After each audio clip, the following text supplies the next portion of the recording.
Good morning friends, GS वाणी में आपका स्वागत है। आज हम सामान्य हिंदी की क्लास में विशेष और विशेषण पढ़ने वाले हैं। तो प्लीज़ चैनल को सब्सक्राइब कीजिए, वीडियो को लाइक कीजिए और बने रहिए वीडियो के अंत तक। चलिए स्टार्ट करते हैं। विशेषण जो शब्द संज्ञा एवं सर्वनाम की विशेषता या गुण को अभिव्यक्त करते हैं या बताते हैं, वे विशेषण कहलाते हैं। किसी भी संज्ञा के अनेक गुण होते हैं जिनको व्यक्त करने के लिए विशेषण पदों का प्रयोग किया जाता है। इस प्रकार के गुण संज्ञा के रूप, आकार, संख्या तथा गुण स्थिति के रूप में होते हैं। विशेषण का प्रयोग निम्नलिखित रूपों में किया जाता है। विशेषण के प्रमुख रूप: विशेषता व्यक्त करने में, मात्रा व्यक्त करने में, स्वभाव व्यक्त करने में, संख्या व्यक्त करने में।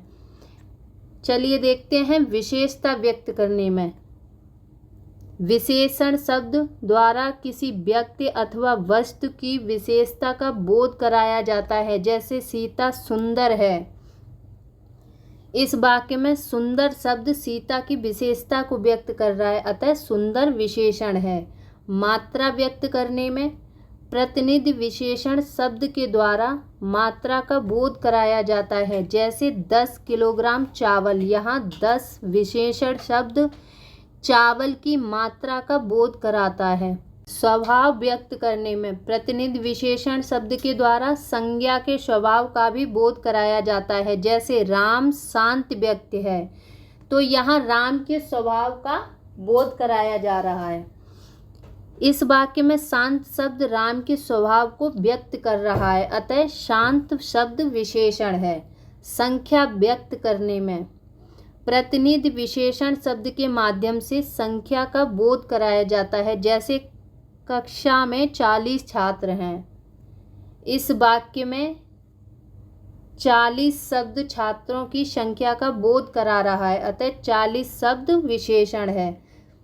उपर्युक्त वाक्यों में विशेषण के अतिरिक्त ध्यान देने योग्य 2 अन्य महत्वपूर्ण बातें भी हैं। चलिए देखते हैं क्या वो बातें हैं।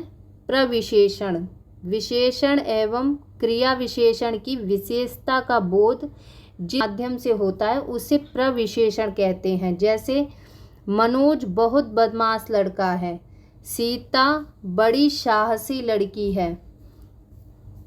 उपर्युक्त वाक्यों में प्रयुक्त बहुत एवं बड़ी क्रमशः बदमाश एवं साहसी विशेषण की विशेषता का बोध कराते हैं, अतः ये प्रविशेषण हैं। अब चलिए देख लेते हैं विशेष्य के बारे में। विशेष्य, विशेषण के माध्यम से जिसकी विशेषता व्यक्त होती है उसे विशेष्य कहते हैं। जैसे गीता अच्छी लड़की है। यहाँ गीता की विशेषता व्यक्त की जा रही है, तो यहाँ विशेष्य क्या होगा? लड़की। मोहन शरारती बच्चा है, प्रशांत सुंदर बालक है। इन वाक्यों में प्रयुक्त लड़की, बच्चा एवं बालक विशेष्य हैं, जिनकी विशेषता क्रमशः अच्छी, शरारती एवं सुंदर विशेषण के माध्यम से व्यक्त हो रहा है। वाक्य में विशेषण एवं विशेष्य में घनिष्ठ संबंध होता है। जैसे वाक्य में विशेषण का प्रयोग 2 प्रकार से किया जाता है, कभी विशेष्य से पूर्व तो कभी विशेष्य के पश्चात विशेषण का प्रयोग किया जाता है। अतः विशेषण के निम्नांकित 2 भेद होते हैं: विशेष्य विशेषण और विधेय विशेषण। विशेष्य विशेषण देख लेते हैं। वाक्य में जो शब्द विशेषण से पूर्व आता है वह विशेष्य विशेषण अथवा उद्देश्य विशेषण कहलाता है। जैसे अभिजीत अच्छा लड़का है। इस वाक्य में अच्छा विशेषण लड़का विशेष्य से पूर्व आया है, अतः अच्छा विशेष्य विशेषण है। अब देखते हैं विधेय विशेषण। जिस वाक्य में विशेषण का प्रयोग विशेष्य के पश्चात किया जाता है उसे विधेय विशेषण कहते हैं। जैसे मेरा घर बड़ा है। इस वाक्य में बड़ा विशेषण घर विशेष्य के बाद प्रयुक्त हुआ है, अतः बड़ा विधेय विशेषण है। विशेषण के भेद। विशेषण के प्रमुख रूप से 4 भेद होते हैं जो इस प्रकार हैं। परिमाणवाचक विशेषण, गुणवाचक विशेषण, सार्वनामिक विशेषण, संख्यावाचक विशेषण। परिमाणवाचक विशेषण संज्ञा के परिमाण अर्थात मात्रा, संख्या आदि का बोध कराने वाले विशेषण को परिमाणवाचक विशेषण कहते हैं। उदाहरण के लिए देख लेते हैं। मेरी गाय बहुत दूध देती है। राम को थोड़ी कॉफी दे दो। इन वाक्यों में प्रयुक्त बहुत एवं थोड़ी शब्दों से परिमाण का बोध होता है। परिमाणवाचक विशेषण के भी 2 भेद माने जाते हैं। निश्चित परिमाणवाचक विशेषण, अनिश्चित परिमाणवाचक विशेषण। निश्चित परिमाणवाचक विशेषण जिस प्रतिनिधि विशेषण शब्द से संज्ञा के परिमाण का निश्चित बोध होता है उसे निश्चित परिमाणवाचक विशेषण कहते हैं। जैसे मेरी गाय 5 लीटर दूध देती है। मेरे पास 10 एकड़ जमीन है। उपर्युक्त वाक्यों में 5 लीटर व 10 एकड़ परिमाण का निश्चित बोध कराते हैं। अनिश्चित परिमाणवाचक विशेषण जिस प्रतिनिधि विशेषण शब्द से संज्ञा के परिमाण का निश्चित बोध नहीं होता है उसे अनिश्चित परिमाणवाचक विशेषण कहते हैं। जैसे कक्षा में अनेक छात्र थे। इस पेड़ में बहुत आम लगे हैं। उपर्युक्त वाक्यों में अनेक एवं बहुत अनिश्चित परिमाण का बोध कराते हैं। गुणवाचक विशेषण जिस प्रतिनिधि विशेषण शब्द के माध्यम से संज्ञा अथवा सर्वनाम के गुण अर्थात स्वभाव, रूप, रंग, दशा आदि का बोध होता है उसे गुणवाचक विशेषण कहते हैं। जैसे आशा सुंदर लड़की है।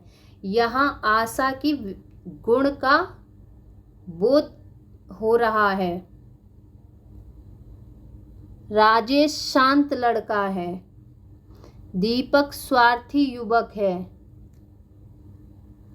अतुल चालाक व्यक्ति है। उपर्युक्त वाक्यों में प्रयुक्त सुंदर, शांत, स्वार्थी, चालाक शब्द गुणवाचक विशेषण हैं। अब पढ़ते हैं सार्वनामिक विशेषण जिस प्रतिनिधि सर्वनाम शब्द का प्रयोग विशेषण के बदले किया जाता है उसे सार्वनामिक विशेषण कहते हैं। इस विशेषण में पुरुषवाचक एवं निजवाचक सर्वनामों के अतिरिक्त अन्य सर्वनामों का प्रयोग विशेषण के तौर पर किया जाता है। जैसे यह लड़का दौड़ रहा है।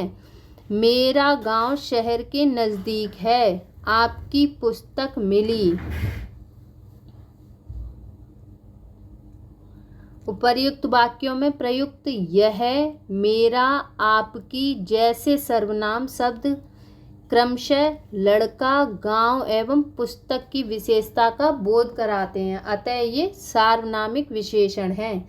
सार्वनामिक विशेषण के 2 भेद होते हैं, मौलिक और यौगिक।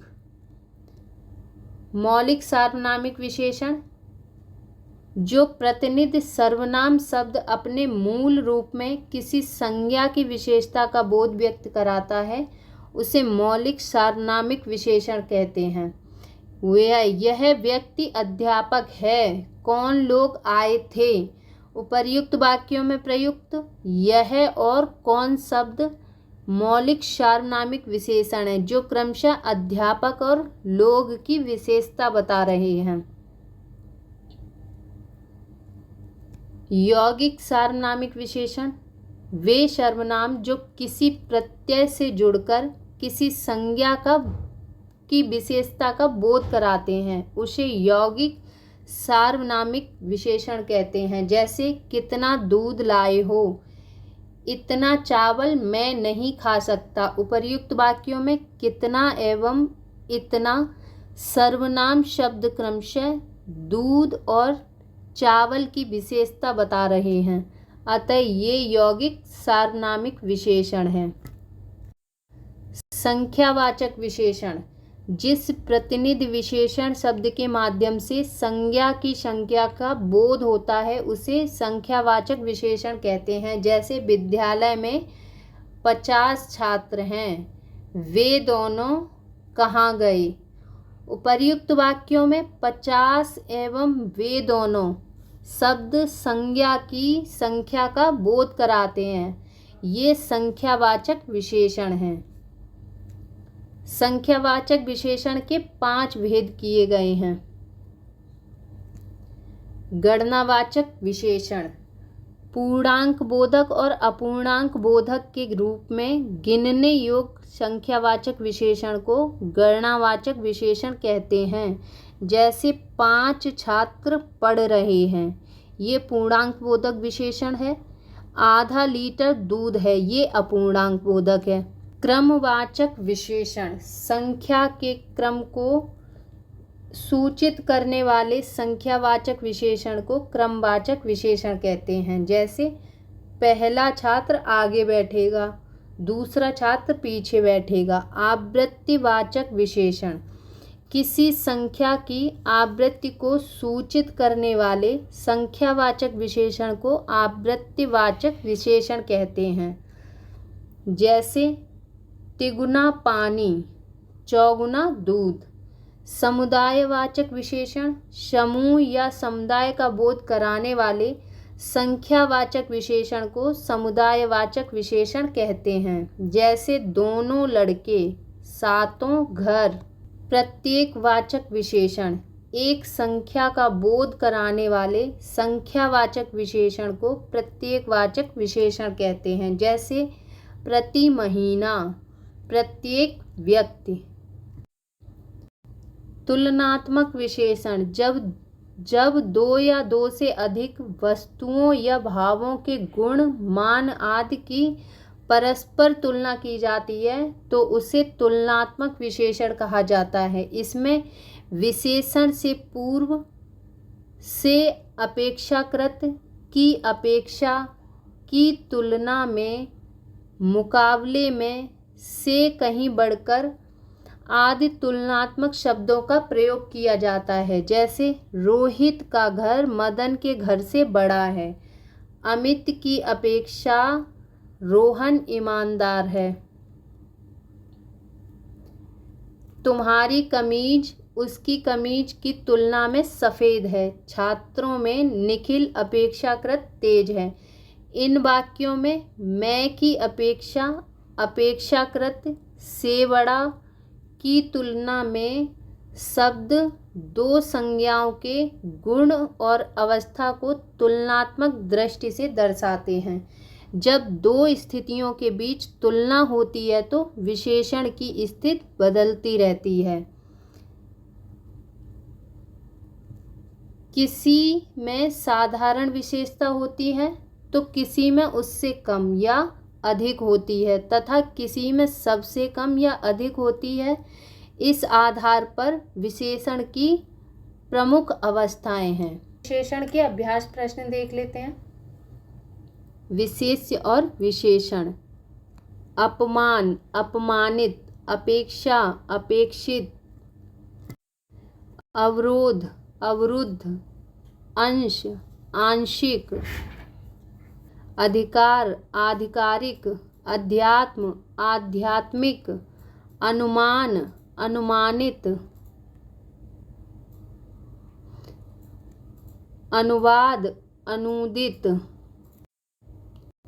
अंकुश, अंकुशित, अंकुरण, अंकुरणीय। अनुराग, अनुरक्त। अणु, आणविक। अतिरंजन, अतिरंजित। अतृप्ति, अतृप्त। अर्थ, आर्थिक। अनुशासन, अनुशासित। अपमान, अपमानित। ये वीडियो यहाँ पे समाप्त होती है। जैसा कि हमने आपको बताया है कि विशेष और विशेषण के अभ्यास प्रश्न की हम अलग से एक वीडियो लाएंगे और आप लोग ऐसे ही सपोर्ट करते रहिए, चैनल को सब्सक्राइब करिए, वीडियो को लाइक करिए। धन्यवाद।